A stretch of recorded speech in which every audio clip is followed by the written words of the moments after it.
Hello friends, this is Sakshi and you are on my YouTube channel Enjoy Learning with Sakshi Pandey। तो आज की video में हम कर रहे हैं क्लास 9 मैथ्स का चैप्टर 7 जिसका नेम है ट्रायंगल्स। तो ट्रायंगल्स के बारे में बेसिकली हम क्या जानते हैं। इस तरह से एक फिगर होता है जिसमें 3 साइड्स होते हैं, 3 वर्टाइसेस होती हैं और साथ ही साथ 3 एंगल्स होते हैं। ये तो हमें हुई बेसिक इन्फॉर्मेशन अबाउट ट्रायंगल्स। पर अब हम देखते हैं कि इस चैप्टर में हम ट्रायंगल्स के बारे में क्या पढ़ने वाले हैं। We know that a closed figure formed by 3 intersecting lines is called a triangle. हम इतना तो जानते हैं कि कोई भी क्लोज्ड फिगर जो कि 3 इंटरसेक्टिंग लाइन से बनी है वही कहलाती है ट्रायंगल। इसका नाम ही है ट्रायंगल। तो ट्राई का यहाँ पे जो मीनिंग है वो यूज़ हुआ है 3 और एंगल का मतलब यानी कि इसमें 3 एंगल्स है। ठीक है। A triangle has 3 sides, 3 angles and 3 vertices। एक ट्रायंगल के पास 3 साइड्स होती है, 3 वर्टाइसेस होते हैं और साथ ही साथ 3 एंगल्स होते हैं। For example in triangle A B C denoted as triangle A B C. जैसे यहाँ पे आपको फिगर में ट्रायंगल ए बी सी दिख रहा है, तो इसको लिखेंगे कैसे। हम ट्रायंगल का एक छोटा सा सिंबल बनाते हैं और फिर लिखते हैं ए बी सी। तो इसमें 3 साइड्स है, ए बी सी और ए सी। साथ ही साथ इसमें 3 वर्टाइसेस हैं। कौन कौन सी। ए वर्टाइस है, बी वर्टाइस है और सी वर्टाइस है। और 3 एंगल्स भी है, एंगल ए, एंगल बी और एंगल सी। तो ये तो था चैप्टर का इंट्रोडक्शन। अब हम देखते हैं कि इस चैप्टर के क्या मेन ऑब्जेक्टिव्स हैं, यानी क्या हम इसमें पढ़ने वाले हैं। तो हम पढ़ेंगे ट्रायंगल की कॉन्ग्रुएंसी के बारे में और उसके बाद हम पढ़ेंगे इस कॉन्ग्रुएंसी का क्राइटेरिया। ठीक है, अब स्टार्ट करते हैं। सबसे पहले क्या होता है कॉरस्पॉन्डिंग, ये जानना ज़रूरी है। सो an angle is said to be and triangle is said to be congruent if corresponding angles are equal and corresponding sides are equal। किसी भी दो ट्रायंगल्स को हम congruent तभी कहते हैं जब उसके corresponding angles और corresponding sides are equal, यानी corresponding सारी चीज़ें सेम हो। ठीक है, जैसे कि corresponding angles क्या होते हैं। जहाँ पे इस ए की पोजीशन है वहाँ पे इस ट्रायंगल में पोजीशन है एक्स की, तो ए का कॉरस्पॉन्डिंग हो गया एक्स। बी है यहाँ पे और इसका कॉरस्पॉन्डिंग हो जाएगा वाई और सी का कॉरस्पॉन्डिंग हो जाएगा जेड। तो ये सारे कहलाएंगे इसके कॉरस्पॉन्डिंग पार्ट्स। अब साइड्स का देख लेते हैं। तो ये जो ए बी है इसका कॉरस्पॉन्डिंग है हमारा एक्स वाई। फिर है हमारा बी सी, तो इसका कॉरस्पॉन्डिंग है हमारा वाई जेड। और फिर है ए सी, तो इसका कॉरस्पॉन्डिंग है हमारा X Z. Now see that sides of A B C coincides with sides of X Y Z. अब इस फिगर में हम देख सकते हैं कि ए बी सी और एक्स वाई जेड जो कि दोनों ट्रायंगल्स हैं ये सारे एक दूसरे से कोइंसाइड कर रहे हैं। इसका मतलब ये है कि ए कॉरस्पॉन्ड करता है एक्स से, बी करता है वाई से, सी करता है जेड से। अगर हमें दिया हुआ है कि वो कॉन्ग्रुएंट है, कौन सा, ए बी सी और एक्स वाई जेड, तो अगर ये सही फॉर्म में लिखा होगा तो एक और तरीका होता है, इसका फर्स्ट लेटर और इसका फर्स्ट लेटर, यानी कि angle A will be equal to angle X, angle B angle Y से कॉरस्पॉन्ड करेगा और एंगल सी एंगल जेड से कॉरस्पॉन्ड करेगा। For any two congruent triangles the corresponding parts are equal and, यानी अगर हम किसी भी कॉन्ग्रुएंट ट्रायंगल्स की बात करते हैं, चाहे वो ए बी सी हो, पी क्यू आर हो, किसी भी कॉन्ग्रुएंट ट्रायंगल की बात करें, तो उसमें एक चीज़ हमें हमेशा ध्यान में रखनी है कि जो कॉरस्पॉन्डिंग पार्ट्स, यानी अभी जो मैंने बताया वो कॉरस्पॉन्डिंग पार्ट्स हमेशा इक्वल होते हैं और तभी हम उन्हें कॉन्ग्रुएंट करते हैं। किसी भी ट्रायंगल को कॉन्ग्रुएंट साबित करने के लिए भी हम उसके कॉन्ग्रुएंट यानी कि कॉरस्पॉन्डिंग पार्ट्स का इस्तेमाल करते हैं। अब हम देखते हैं कि criteria for congruency of two triangle. अगर हमें कोई भी दो ट्रायंगल्स दिए हुए हैं तो किस क्राइटेरिया पे हम उसे कॉन्ग्रुएंसी का सिंबल देंगे। किसी भी चीज़ का एक क्राइटेरिया होता है, एक बेसिस होता है, उसी तरह ट्रायंगल्स के कॉन्ग्रुएंस के लिए भी क्राइटेरिया होता है जिसे हम पढ़ने वाले हैं। तो ये है कुछ क्राइटेरियाज SAS। यहाँ पे साइड एंगल साइड ये कॉन्ग्रुएंस होता है। एक होता है ASA यानी कि एंगल साइड एंगल।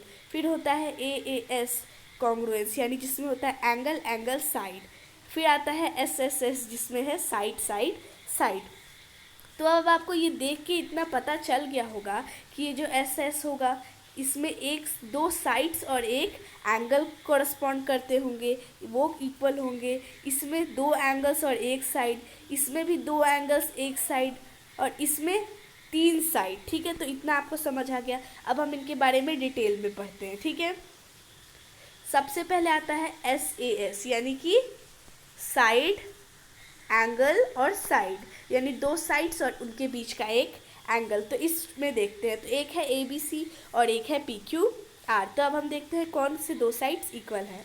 सबसे पहले ये एक ए सी हमें दिया हुआ है, ये ग्रीन सिंबल से हमें पता चल जा रहा है, इसको करस्पॉन्ड करता है पी आर, तो ये दोनों इक्वल हो जाएंगे। फिर हमारा बी सी और क्यू आर, ये भी हमें देख के लग रहा है कि इक्वल है, और यहाँ पे साइन भी बना है उस चीज़ का। और इन दोनों के बीच का एंगल, यानी यहाँ पे एंगल सी और यहाँ पे एंगल आर, तभी हम कह सकते हैं कि A B C is congruent to P Q R by S A S congruency. ठीक है, अब बात आती है कॉन्ग्रुएंसी के सिंबल की। तो उसका सिंबल कुछ इस तरह से होता है, एक एस बनाते हैं और फिर हम उसके नीचे एक इक्वल्स टू का साइन।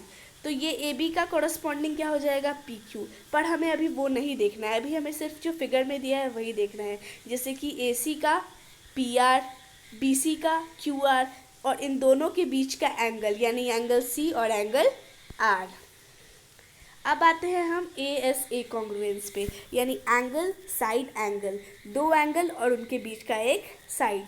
तो यहाँ पे देखो एंगल ए का कॉरस्पॉन्डिंग एंगल डी, दोनों इक्वल भी है, इस लाइन से पता चल रहा है।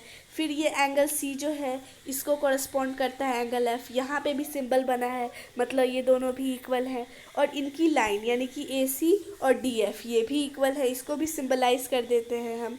ठीक है, तो अब हम कह सकते हैं triangle A B C is congruent to triangle D E F by A S A congruency.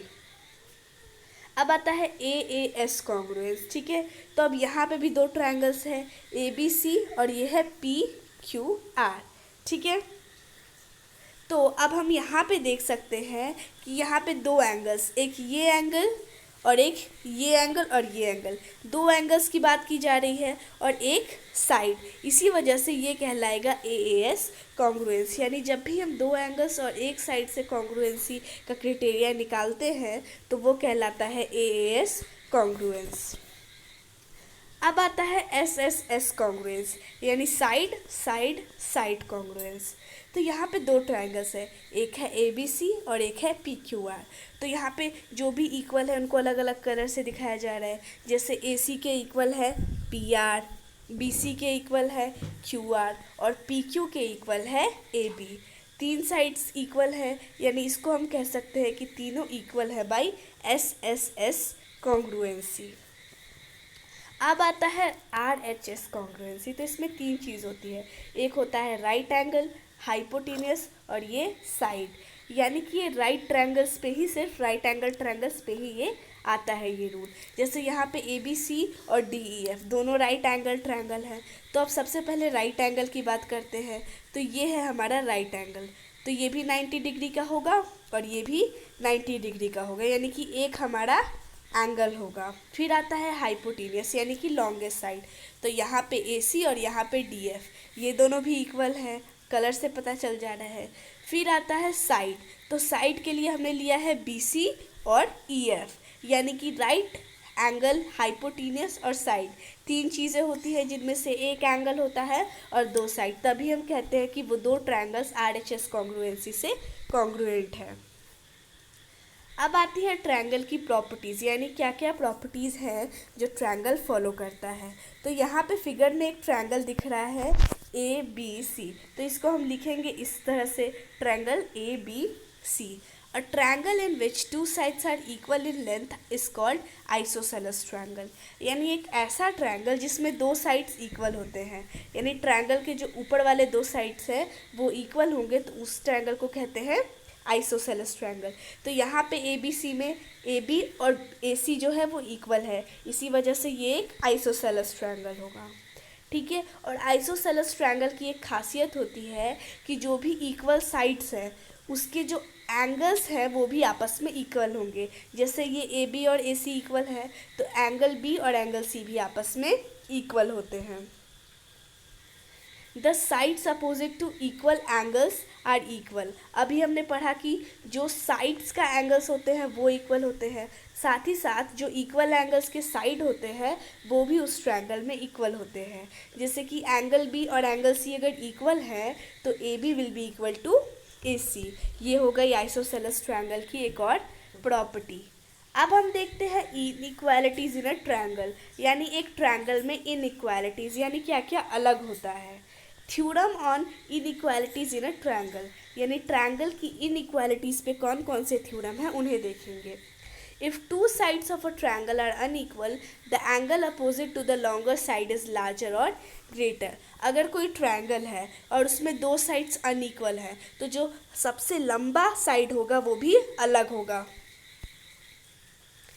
In any triangle the side opposite to the longer angle is longer. किसी भी ट्रायंगल में लॉन्गर एंगल का जो opposite side है, ठीक है, वो होगा लॉन्गेस्ट साइड। जैसे कि ये ट्रायंगल दिख रहा है, राइट एंगल ट्रायंगल है जहाँ पे यहाँ पे राइट एंगल है, यानी ये 90 डिग्री, तो यानी कि ये सबसे हाईएस्ट है। तो इसके अपोजिट वाला साइड यानी कि ये 10 सेंटीमीटर वाला साइड ये हो जाएगा इस ट्रायंगल का longest side.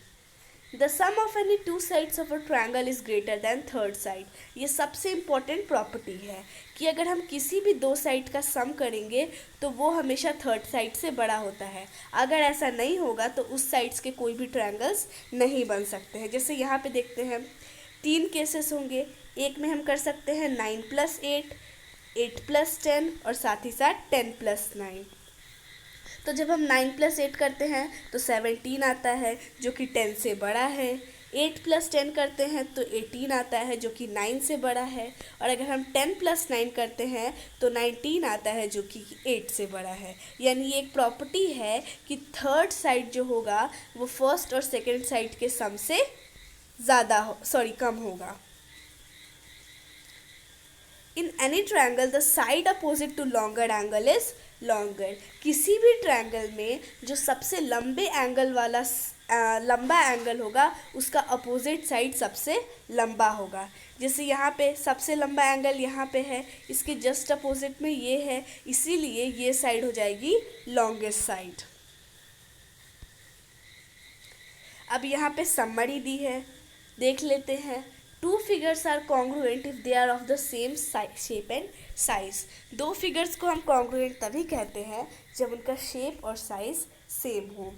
If two sides and included angle of one triangle is equal to the sides and the included angle then the two triangles are congruent by SAS।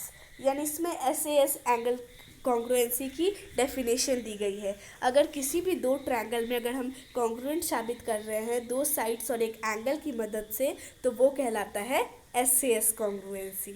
फिर आता है ASA, तो इसमें हम दो एंगल्स और एक साइड की मदद से करते हैं। फिर आता है SSS, तो इसमें तीनों साइड से हम कंपेयर करते हैं। और लास्ट में होता है RHS, जिसमें एक होता है हमारा राइट एंगल ट्रायंगल और एक होता है हाइपोटेन्यूस और एक होता है उस ट्रायंगल का कोई सा भी side. So now thank you, wish you like the video, thanks for watching the video.